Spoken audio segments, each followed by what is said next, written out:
respect you, I love you, I appreciate you, Wheatley. This episode was awful.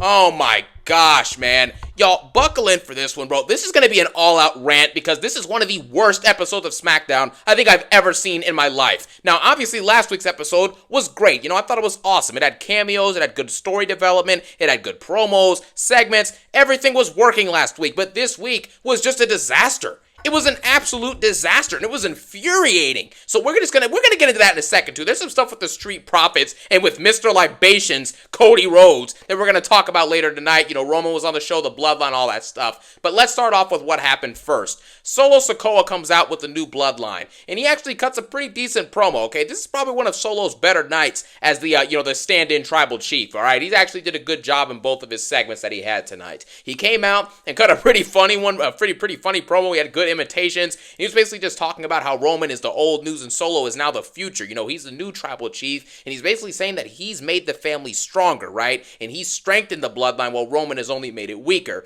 And then after he's done saying all this and imitating, the no yeet and imitating Roman with the OTC, all that, Jey Uso makes a surprise appearance. And this is actually pretty awesome, right? WWE needs to keep up with these cameos, like I said last week, if they keep on doing like these random showings from like Rhea Ripley or Jey Uso, or, random champions like Liv Morgan even, or Gunther who's showing up next week, he's going to say absolutely nothing on the mic, we know that. And, but anyways, Jey Uso comes out, gets an amazing, incredible reaction from the crowd, dude. I mean, this guy is just super over. He's one of the main event talents in the company who actually feels like a main event talent when he's out there in the ring. Jey Uso basically gets in the ring and he tells Solo straight up that he calls him out for, basically dividing the family with bringing in all these different bloodline members with the Tongans and with Jacob Fatu. And he basically says the only way to connect the family and make it stronger is to stop this beef with Roman Reigns and to stop trying to divide the family by bringing in all these people. And he says that fighting his family members is not the best way to go to make the bloodline stronger. And he looks at Jacob Fatu, who's like eyeing him up the whole promo, and he's like, if Jacob Fatu keeps staring at me like that, I'm gonna whoop him out. You know what I'm saying? I'm gonna whoop that butt. You know what I'm saying?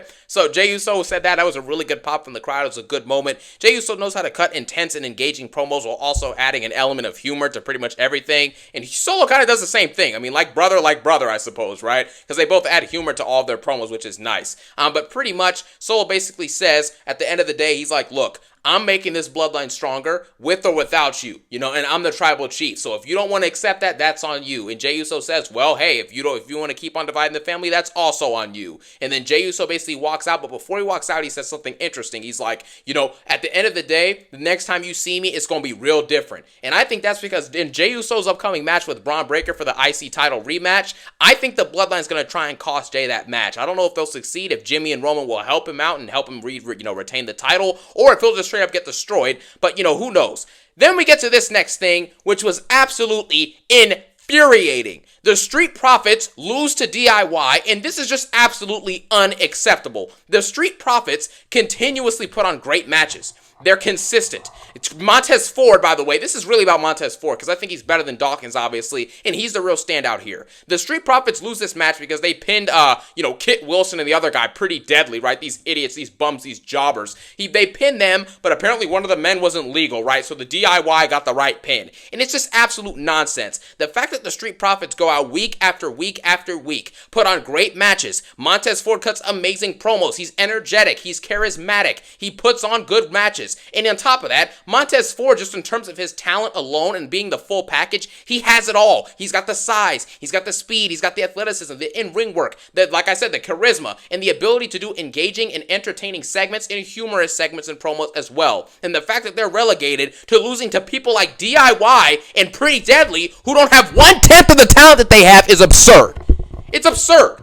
Montez Ford is more talented than Cody Rhodes. Yes, I said it. It's not close. Cody Rhodes, if this was the 2010s or like the 2000s and Montez Ford was on the same card that Cody Rhodes was on, Montez Ford would be in upper card matches potentially, and Cody Rhodes would be jobbing out in the undercard with Ted DiBiase.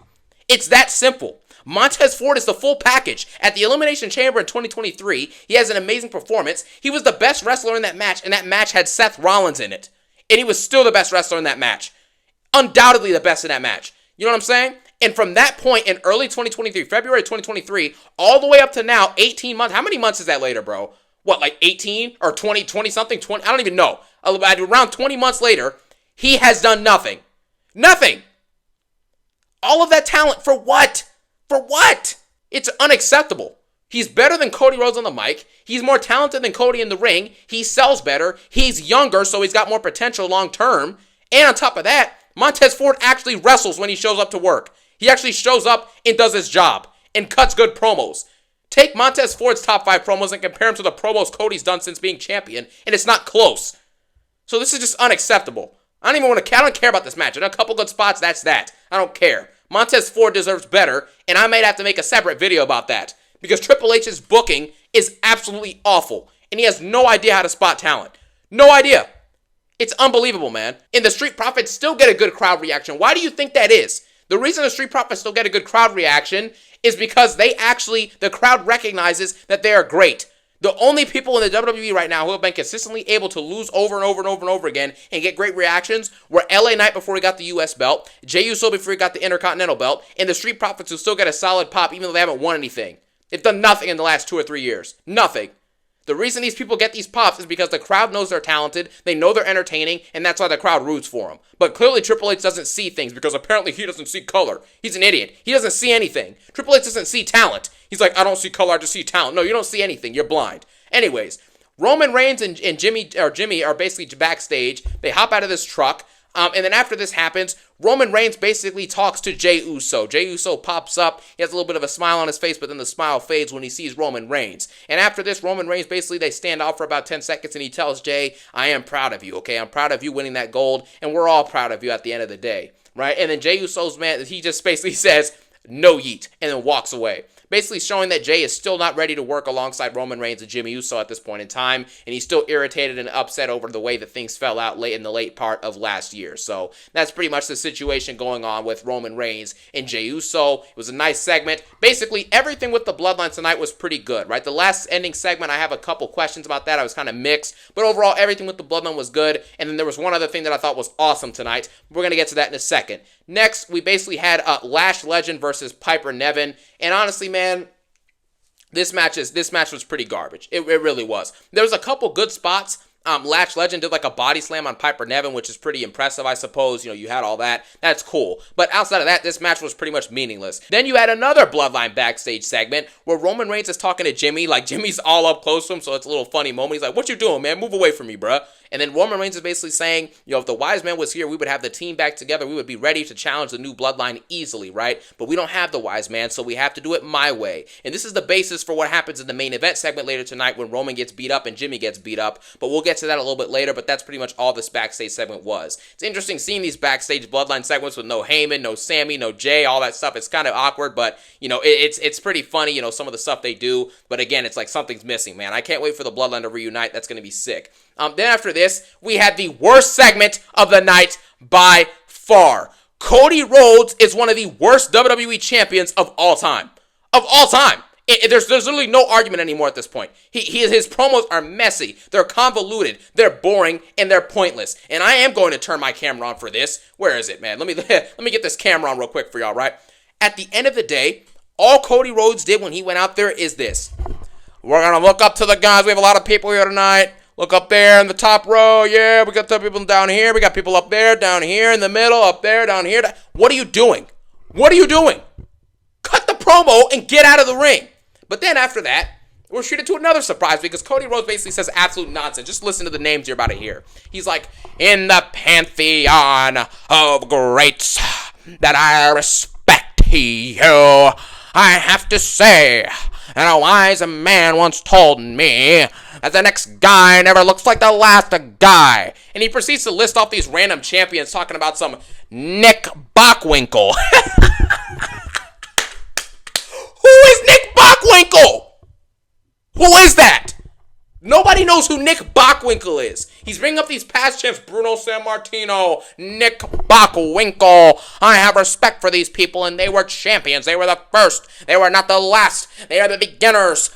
And Cody's like, yeah, so I'm going to win this belt against Gunther, and I'm going to do it for my 3-year-old at home, because she needs to know that when you wrestle or when you compete to win. In the pantheon of greats. You see how you don't even know what I'm talking about? That's how it felt watching this promo. Cody Rhodes is the example of this. He's basically like the teacher that throws up a PowerPoint slide and says absolute nonsense for 1 hour, just keeps talking and talking and talking, takes no questions, just keeps speaking, and by the end of their 20-minute lecture, hour and a half lecture, you don't even remember what they said. You have no idea. And that's what Cody Rhodes' promos are. And Cody Rhodes says something stupid. I forgot about this. He basically brings up the fact that Cody Rhodes is like, I took the John Cena schedule. What are you talking about? You don't have the John Cena schedule. Stop comparing yourself to John Cena. John Cena wrestled week in, week out, cut amazing promos week in, week out. You have 4 matches wrestled on Smackdown since becoming champion. In 6 months, you have 4 Smackdown matches, bro. 4. And how many title defenses does he have? Maybe 5? In 6 months? But you got the John Cena schedule? What are you talking about? This is almost as bad as on Monday when Gunther says, the success of WWE, Cody, it's all on your back, Cody. The success is all about you. You are the quarterback. No, it's not. It's on the backs of Rollins, Reigns, etc. The Bloodline, Paul Heyman. Roman Reigns is the superstar of this era. And Seth Rollins is also way better than Cody Rhodes. And he has the audacity to say, oh, it's built on the back of you, Cody, this boom period. It's not a boom period. Raw and SmackDown used to get way more viewership than they do right now. Talking about some boom period. Shut up, man. And then the promo basically ends with Cody Rhodes basically saying to Gunther, so, what do you want to talk about? So next week, we're going to get Cody and Gunther in the ring, and they're going to be cutting a promo together. Probably saying absolutely nothing leading up to this match at Crown Jewel, because every feud and every match for Cody's title reign is built off of respect. And I love a heel, I need a heel. It's nonsense. Then we get Randy Orton in an angry segment. He's basically talking to Nick Aldis, and he's like, I want a match with Kevin Owens. He embarrassed me, he beat me up, and I deserve to get payback. And Nick Aldis says, we can't let that match happen because the higher-ups, Triple H, is not letting it happen. And Randy's like, okay, well, I know who I need to talk to. So he's either going to talk to Triple H, or maybe he'll talk to Cody or something like that. And then we have the debut of the Motor City Machine Guns. This is going to be quick because nobody cares. They win the match, nobody cares. In 2 months, they're going to be jobbing, so again, nobody cares. They beat who did they beat, man? They beat Austin Theory and Grayson Waller, and they beat the Garza and Umberto. At the end of the day, the Street Profits, DIY, Waller and Theory are all more talented than this group. They're all more talented than this group. These guys are like 5'5" jobbers that are basically going out there and they're wrestling and doing the same things that DIY can do, if not worse. It's the same stuff. What makes these people better than DIY? What makes them better than the Street Profits? What makes them better than, like, I don't even know, than Waller and Theory? Literally. What makes them better? They're going to be jobbers in 2 months, so nobody cares about this. I don't care about no Motor City Machine Gun. The pops they got were mid because nobody knows who these guys are, you know? And again, there's nothing wrong with these dudes necessarily yet, I suppose, but they don't have star power. They're not even more talented than the crop of talent you already had. So what's the point? I don't get it, man. Anyways, then we have Carmelo Hayes and Andrade backstage. Remember, this match was supposed to happen on tonight's episode of SmackDown. Part 7 was supposed to happen tonight, but it didn't because they ran out of time because they're too busy filling it up with Cody Rhodes' awful segments and Lash Legend versus Piper Niven in a garbage match we'll get to next. You know, so they just have a brawl backstage. Carmelo Hayes is like, yeah, ain't nobody want to see you anyways, Andrade. Get out the way, boy. You know what I'm saying? Get out my way, bruh. And then he punches Andrade in the neck or in the stomach with his own chain. So that was pretty interesting, I guess. And then after this, we get easily, arguably the best part of the night. LA Knight comes out in the backstage segment and cuts a banger 1-minute promo. It was less than that. It was probably like 40 seconds. He comes out and basically says this, right? He's like, look, I'm going to be the special guest referee for Carmelo Hayes versus Andrade Part 7. And even if you one of you guys thinks you're going to win and take this spot for this U.S. title, you're not getting nothing. Yeah. And then he basically says, I'm going to beat both of you guys even if you try me. Yeah. And long story short, LA Knight cuts a phenomenal promo in 40 seconds. There's no filler words. There's no libations or Wheatley or I drink it neatly or I respect thee. It's all just a smooth, flowing promo in a flowing segment that was engaging and it was entertaining. And he's basically going to be the special guest referee next week. And he reminds him, he's like, if you guys lose, you're just going to get reset back to formula, back to factory settings by the man they call L.A. Knight. Yeah. LA Knight is one of the best mic workers in the WWE, and had he have hit this stride in his career about 10 to 15 years ago, if he was, a little bit younger, LA Knight would easily be going down as one of the greatest wrestlers of all time. Of all time. He's that talented. It's not close. Anyways, then we get Bayley and Naomi versus Nia Jax and Candice LeRae. Now, when Nia Jax, Tiffany Stratton was supposed to be in this match, but apparently she couldn't make it. I guess she got sick or whatever the heck happened. At the end of the day, this is what the deal is. When they were announcing that Nia Jax was going to have a different partner because Tiffany was out, I was assuming, okay, this is perfect. This is an opportunity for an NXT talent to come out, or a call-up like a Jada Parker, or a Roxanne Perez cameo, or someone like that from NXT, to help her out, or even someone cameoing from Monday Night Raw. You could do things, switch things up, do something interesting, and have like Liv Morgan be our partner. But instead, we get Candice LeRae, who is a jobber. I forgot Candice LeRae and Indy Hartwell were even in the company, bro. They're jobbers. But Candice LeRae comes out there, and she basically helps Nia Jax in this match, and they end up beating Bayley and Naomi, and Candice LeRae gets the pin over Bayley because Bayley is absolutely a jobber at this point. She's overstayed her welcome. She's going to go down as one of the 4 horsewomen, so she'll always be respected, but she hasn't contributed anything to this company in the last 2 years. Nothing. She could leave right now, and if WWE got like Sasha Banks back or Alexa Bliss returned or something like that, no one would really care about Bayley leaving. It's sad to say it, but it's facts. If Sasha Banks and Alexa Bliss came back tomorrow on the next episode of Raw in 2 days or whatever, and Bayley left the company for like 6 months for an injury or just because she left or took a leave of hiatus or something or got fired, nobody would care. It's sad, but it's facts. Bayley is garbage. Naomi is mid. Naomi's like above mid. She's actually like above average, right? Her in-ring work needs to be polished because I think she just has bad conditioning or whatever, but at the end of the day, Naomi is better than Bayley right now, and it's not close. And that alone says you something because Naomi isn't even that great, but she's still way better than Bayley, so that's that. Then we get the main event. Roman Reigns comes out to the ring, massive pop, OTC, all that stuff, Tribal Chief, everything, and he basically acknowledges Solo. But he doesn't really acknowledge him. He's just like, okay, I acknowledge you. Can we move on now, please? And Roman Reigns waits for Solo to come out. Solo was already out there when he said that, my bad. And basically Solo's like, nah.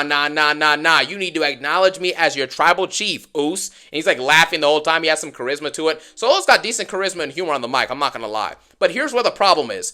Roman Reigns basically doesn't acknowledge Solo and yells. He's like, so what?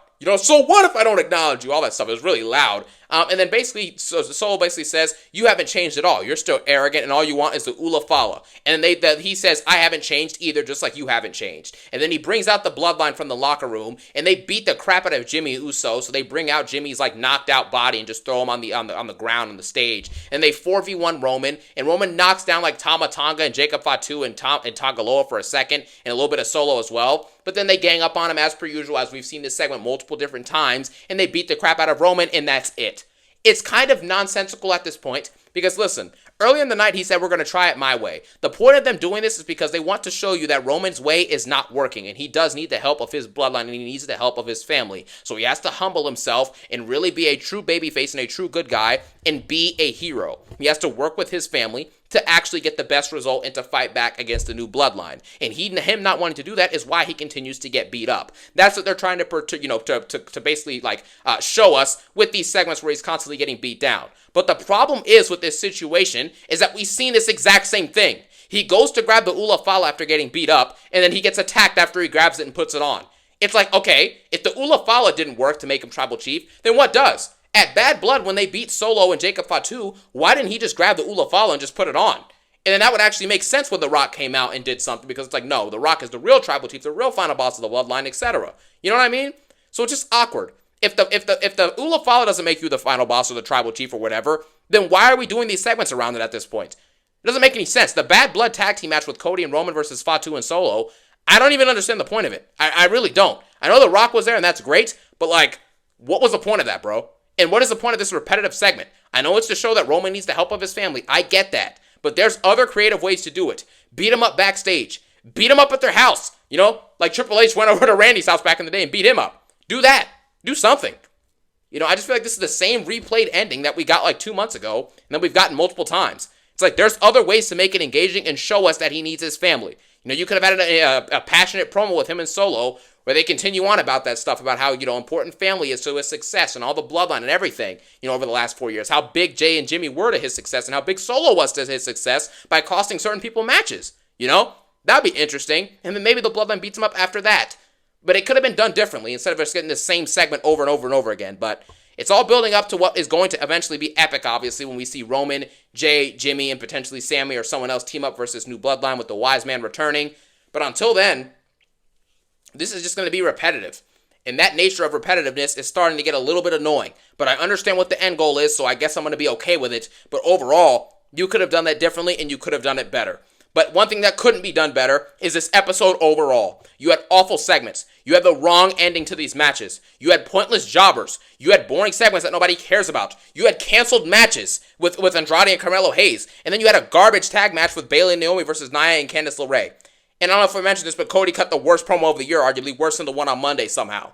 So, overall, this episode was awful. The Bloodline was fine. They did their job. They were solid, and they were the highlight of the episode, obviously, along with LA Knight's fantastic backstage promo, which is expected at this point. I mean, he's just awesome. And the Street Profits deserve better. Montez Ford deserves better, and he deserves a singles push. It's that simple. But that was SmackDown. It was awful. It was terrible. And like I said last week, I knew if they would give us a good SmackDown episode like they did last week, I knew it would not continue. It's not going to be like this forever. You get your one good episode, and you shut up and screw off. That's what Triple H does every single time. You get one good Raw or one good SmackDown, guess what? It ain't happening next week. You know what I'm saying? It ain't happening again.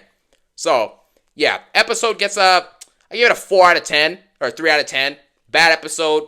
Somewhere in the middle, 3 out of 4, whatever. It's garbage. At the end of the day, I didn't like it. Let me know what you thought about it in the comment section below. And as always, I hope you guys had a great day and enjoyed this review. Peace out.